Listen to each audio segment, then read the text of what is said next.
தமிழ் சிரஞ்சீவி அத்தியாயம் 50. இன்னும் எங்கெங்கு தன்னை வாழ்க்கை அலைக்கழிக்கப் போகிறதோ என்ற சிந்தனையோடு தனது புரவியின் வேகத்தை கூட்டினான் வந்தியத்தேவன். நடந்த நிகழ்வுகளை நினைக்கையில் சோழத்தின் அரசியல் என்பது எந்த ஒரு தனி மனிதரின் முடிவாலும் தீர்மானிக்கப்படுவதில்லை என்பது மட்டும் புரிந்தது. தஞ்சையில் பேரரசர் சுந்தர சோழரை சந்தித்து ஆதித்தனின் மனநிலையை விளக்க வேண்டும் என விரைந்து வந்தவனை அரண்மனை வாயிலிலேயே அருண்மொழியும் அனிருத்தரும் வரவேற்று உடன் காஞ்சி திரும்ப சொல்வார்கள் என்று அவன் கொஞ்சம் கூட எதிர்பார்க்கவில்லை. வந்தியத்தேவரே, சோழத்தின் ஒரு மிக முக்கிய ஓலையை சுமந்து கொண்டு செல்லுகிறீர்கள் என்பதை நினைவில் கொள்ளுங்கள். என் தமையன் ஆதித்தனை தவிர வேறு எவரிடமும் இவ்வோலை சேரக்கூடாது என்பது பேரரசரின் உத்தரவு. இதை கொண்டு செல்ல உம்மை தேர்ந்தெடுத்ததும் பேரரசர்தாம். என்ன ஏது என்ற விவரம் கூறக்கூட நேரமில்லை இப்போது. என் தமையனின் லட்சியத்தினை நிறைவேற்ற துணையாக நிற்கப் போகும் நீர் எத்துணை முக்கியமோ அதே முக்கியத்துவம் வாய்ந்த ஒரு முடிவினை சுமந்து செல்ல போகிறீர் நீர். வழியில் ஓய்வு என்பதை மறந்து விடியலுக்குள் தமையனை அடைய வேண்டியது தங்களின் பொறுப்பு. நீங்கள் புறப்படலாம். இவ்வளவுதான் அருண்மொழியால் கூறப்பட்டது. கொடுத்த ஓலையை வாங்கி இடுப்பில் பத்திரப்படுத்தினான். நகல் ஏதேனும் உள்ளதா இளவரசே? கேட்டான் வந்தியத்தேவன். அவசியமில்லை வந்தியத்தேவரே, கொண்டு செல்வது தாங்கள் என்ற பின்பு நகல் அவசியமில்லை. நன்றி, விடைபெறுகிறேன். சோழம் வாழ்க என்று கூறி விடைபெற்றது மட்டுமே திரும்ப திரும்ப நினைவில் வந்து கொண்டிருந்தது. முதலில் இடுப்பில் உள்ள ஓலையை இடம் மாற்ற வேண்டும். சுற்றுமுற்றும் கவனித்து கொண்டே புறவியை விரட்டினான். பயணித்து கொண்டிருந்த பெரு வழியினை தவிர்த்து மரங்கள் அடர்ந்த வேறு வழி புகுந்தான். சிறிது தூர சிரமம்தான், ஆனால் விரைவில் காஞ்சியை அடைய இதைவிட சிறந்த வழியில்லை. புறவியை விரட்டினான். இடையில் மரக்கிளைகள் தாழ்ந்தும் உயர்ந்தும் பாதையானது வளைந்தும் புறவியின் வேகத்தை அவ்வப்போது குறைத்தாலும் வந்தியத்தேவனின் மனதின் வேகத்தை குறைத்துவிட இயலவில்லை. தூரத்தே ஒரு மரக்கிளை தாழ்ந்து இருப்பதும் வழியும் குறுகுவதும் கண்டு தன் முதுகினை வளைத்து குனிந்தபடி பயணித்தான். தலை எதிலோ இடிபட மரக்கிளை இடித்ததோ என தலை நிமிர்ந்து பார்க்க மெல்லியதாய் படர்ந்த ஒரு புகை மூட்டம் கண்களை மறைத்தது. மரக்கிளை இடித்ததனால் அருகில் இருந்த பாறை நகர்ந்து மண் கிளப்பிய புழுதி மூட்டமோ என்று யோசிக்கும் முன்பு மெல்ல தன் சுய நினைவை இழக்க ஆரம்பித்தான் வந்தியத்தேவன். அந்த அடர்ந்த மரத்தின் மேலிருந்து முகத்தினை துணியிட்டு மூடியிருந்த இருவர் இறங்கினர். மெல்ல வந்தியத்தேவனை நெருங்கினர். அவனது உடைகளை முழுவதுமாக ஆராய்ந்தனர். எதுவும் சிக்கவில்லை என்று ஏமாற்றமடைந்தனர். என்னடா, எழுப்பி உதைத்து கேட்கலாமா என்று கேட்டான் ஒருவன். அடே, எழுப்புவதா? எழுப்பினால் உயிரோடு நாம் திரும்ப முடியுமா? தலைவர் சொன்னதை மறந்துவிட்டாயா? இன்னும் ஒரு முறை ஏதாவது சிக்குகிறதா என்று ஆராய்ச்சி செய். இவன் எழுவதற்குள் நாம் திரும்பிவிட வேண்டும் என்றான் மற்றொருவன். மீண்டும் வந்தியத்தேவனை முழுவதுமாக சோதனை செய்தனர். ஆனால் எதுவும் சிக்கவில்லை. சரி வா, போய் தலைவரிடம் சொல்லலாம் என்று இரண்டாம் அவன் கூறியவுடன் இருவரும் விரைந்தனர் தலைவனை நோக்கி. இருவரது புரவிகளும் தஞ்சையை நோக்கி விரைந்தன. பெரிய பழுவேட்டரையர் மாளிகையின் பின்புறம் நுழைந்தன. சென்ற காரியம் என்னவாயிற்று? இரவின் இரண்டாம் ஜாமத்திலும் விழித்திருந்து கேட்டார் பழுவேட்டரையர். ஏதும் சிக்கவில்லை ஐயா என்றனர் இருவரும் ஒருமித்த குரலில். நன்றாக பார்த்தீர்களா? ஓலை ஏதும் இல்லையா? கோபமாக கேட்டார் பழுவேட்டரையர். இல்லை தளபதியாரே, 2 முறை சோதித்து விட்டோம், ஏதும் சிக்கவில்லை. தாங்கள் கூறியவாறே மரத்தின் மீதிருந்து மயக்கப்பொடி தூவி நினைவு இழக்க செய்துவிட்டோம். என்றாலும் ஏதும் சிக்கவில்லை. நல்லது. ஆதித்த கரிகாலனுக்கென்று தனிப்பட்ட செய்தி எதுவும் போகவில்லை. பேரரசர் இன்னமும் அவன் மேல் கோபத்தில்தான் உள்ளார் போலும். நல்ல விஷயம்தான் இது என்று தனக்குள் நினைத்து கொண்ட பழுவேட்டரையர், சரி, நீங்கள் செல்லலாம் என்று இருவருக்கும் கட்டளையிட இருவரும் இருளில் மறைந்தனர். தன் அறைக்கு திரும்பிய பழுவேட்டரையர் நாளை சுந்தர சோழரை சந்தித்து பேசிவிட வேண்டும் என்ற எண்ணத்தோடு படுக்கச் சென்றார். விடியற்கால வேளையில் அரசர் உங்களை உடனே அழைக்கிறார் என்ற கட்டளையோடு வீரன் ஒருவன் வந்து நிற்க திகைத்து போனார் பழுவேட்டரையர். அதே நேரம் மயக்கம் தெளிந்து கண் விழித்தான் வந்தியத்தேவன். தனது ஆடைகள் கலைக்கப்பட்டிருப்பதை கவனித்தான்.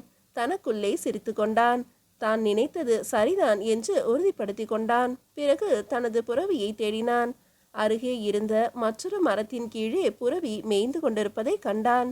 இருள் பிரியாத வேளையில் அப்புறவியை கண்டறிவது மற்றவருக்கு கடினம் என்பதை புரிந்து கொண்டான்.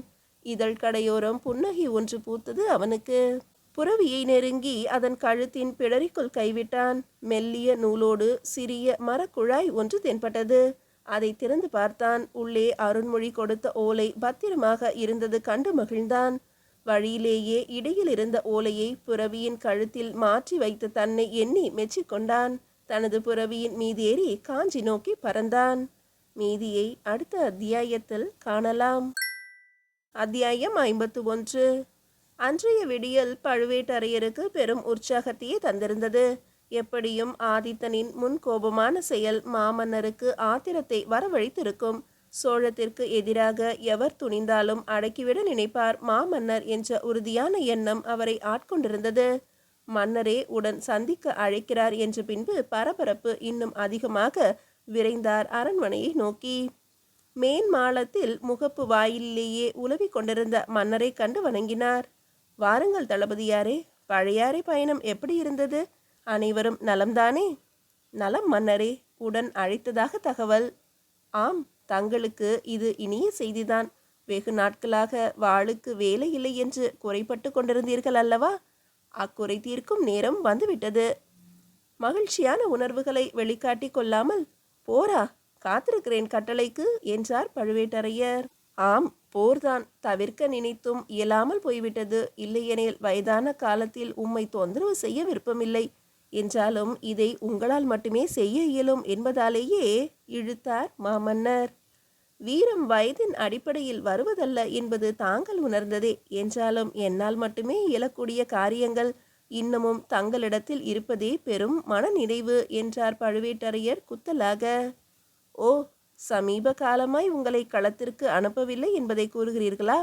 நரி கூட்டத்தை வெல்ல சிம்மம் எதற்கு? சிம்மத்தை சிம்மத்தோடு தானே களமிறக்க இயலும் கேட்ட மாமன்னர் தளபதியின் அருகில் வந்து தோள் தொட்டார். நிமிர்ந்து பார்த்தார் பழுவேட்டரையர். மாமன்னன் சுந்தர சோழனின் முதன்மை படை தளபதி என்ற பெருமை வேறு எவருக்குமே எட்டாது பழுவேட்டரையரே. எத்தனை போர்கள் எம்மோடு தோள் கொடுத்து நின்றிருக்கிறீர்கள் என்பதை நான் மறவேன் தளபதியாரே. உடலில் 64 விழுப்புண்களை தளபதியாக இருந்தே தாங்கிவிட்டீர். இனி அடுத்த விழுப்புண் பெறும்போது உங்களை மாதண்ட நாயகனாக பார்க்க எண்ணம். அதற்காகவே இத்துணை நாள் உம்மை தவிர்க்க வேண்டியதாயிற்று என்றார் மாமன்னர் சற்று தழுதழுத்த குரலில். அறிவேன் அரசே, தங்களின் அன்பையும் என் மீது தாங்கள் கொண்ட புரிதலையும். என்றாலும் சில விஷயங்கள் சற்று மனதை கீறி விட்டு விடுகின்றன. இருக்கட்டும், மாதண்ட நாயகனாக என்றீர்களே, இது வேண்டாம். எம் மன்னர் இருக்கையில் வேறு எவரையும் போரில் தலைவனாக என்னால் ஏற்க முடியாது. அது நானாகவே இருந்தாலும் சரி என்றார் பழுவேட்டரையர் உறுதியாக. இல்லை தளபதியாரே, இது உங்களுக்கான போராகவே நிர்ணயம் செய்திருக்கிறேன். வீரம் என்றால் என்னவென்று அடுத்த தலைமுறைக்கு அடையாளம் காட்ட தாங்கள் மாதண்ட நாயகனாக செல்ல வேண்டிய அவசியம் உள்ளது. இன்று வாழ் பிடித்த வீரர்கள் எல்லாம் வயதாகிவிட்டாலும் சோழத்தின் தளபதியின் வாழ்வீச்சின் வேகம் என்ன என்பதை அறிய வேண்டிய கட்டாயமாகி போனது. அதற்காகவே சொல்கிறேன், இதை மறுக்க வேண்டாம். இம்முறை போர்த்திட்டம் மட்டுமல்ல, முழுமையான களத்தின் அத்தனை நடவடிக்கையுமே நிர்ணயிக்கப் போவது நீர் மட்டும்தான்.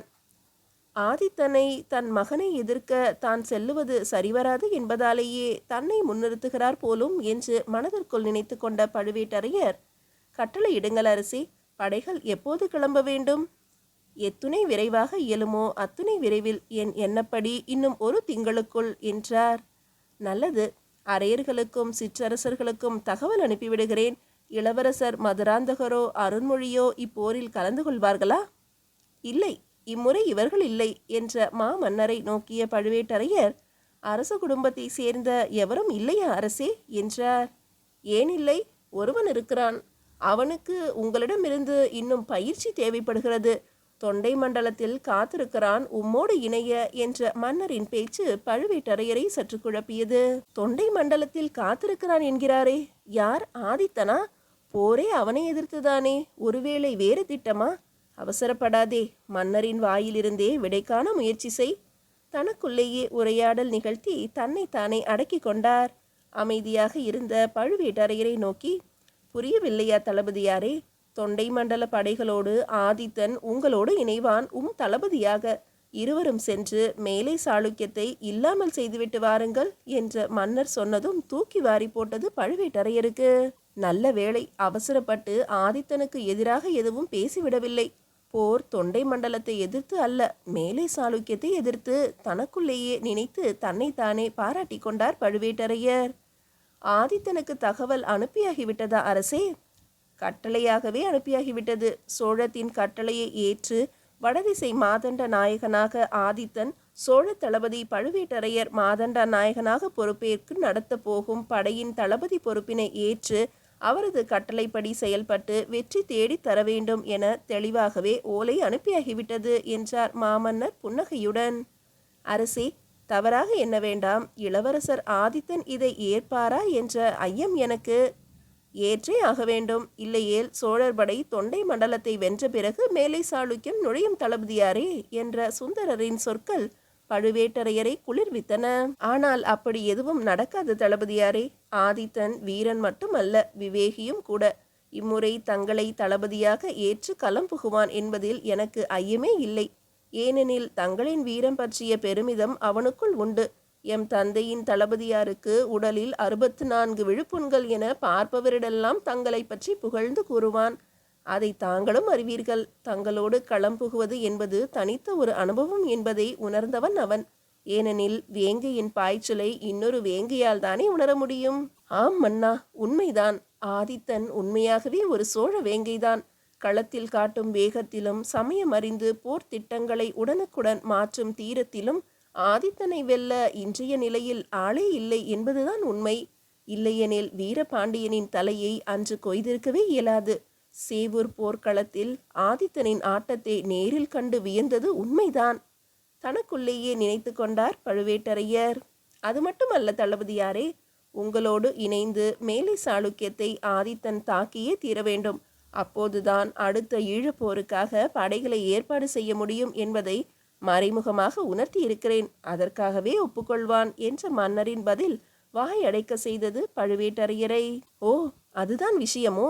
ஒரே நேரத்தில் என்னையும் உயர்த்தி ஆதித்தனின் போர் வெறிக்கும் வாய்ப்பளித்து பிரச்சனைக்குரிய ஈழப்போரை தள்ளி வைத்து மதுராந்தகனுக்கும் தயாராக 1 வருட கால அவகாசம் தருவது போல அவனையும் அடக்கி, அடடா, என்ன ஒரு ராஜதந்திரம்! மாமன்னரை வியப்பு குறையாமல் பார்த்தார் பழுவேட்டரையர். அப்படியெனில் ஈழப்போருக்கு தலைமை தாங்கி செல்வது யார் என்பதை இப்போதே அறியலாமா அரசே? ஆதித்தனா, மதுராந்தகனா? பழுவேட்டரையரின் கேள்வி கேட்டு வாய்விட்டு சிரித்தார் சுந்தர சோழர். எவர் சென்றால் இருவரும் வாய்மூடி ஒப்புக்கொள்வார்களோ அவரை அனுப்பிவிடுவோம் என்றார் சுந்தர சோழர்.